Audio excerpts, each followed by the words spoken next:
Wednesday will mark the 6th anniversary of a massive gas explosion that destroyed businesses, injured a firefighter, and dozens of others in northwest Portland. Fox 12's Jeffrey Lindblom tells us more about what happened that day, plus a recent lawsuit that just awarded millions of dollars to two people. Northwest Gleason and 23rd looks like any old intersection in Portland, but if you were to stop the cars traveling behind me and rewind 6 years ago, this intersection instead told a story of destruction. I heard a first boom that was enough to knock everything out of my hands. We are in the blast zone. There is no building. Nearly 6 years after a massive explosion in northwest Portland, the words from people on that day still resonate for many. We got hot power lines down on this intersection right Even though the smoke has long since cleared, many can still recall every detail from that day. At first I heard this explosion, and then I looked out the window and there was all this smoke just filling the sky.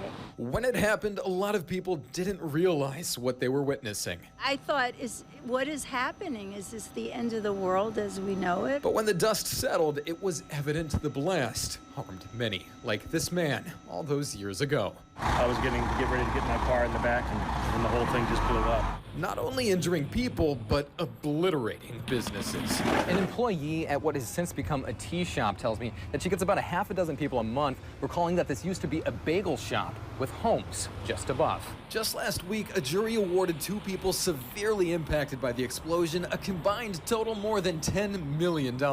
People deserve compensation for things like this. Kristen Prentice, a salon worker who says she suffers from PTSD following the event, and Eric Rader, a Northwest Natural employee who tested the gas levels in the bagel shop and warned responding firefighters to flee, are both now being compensated for what they went through that day and continue to go through. Prentice and Rader aren't the only ones to seek legal repercussions, as records indicate that following the blast, Lloyd Clark has been sued at least 10 times.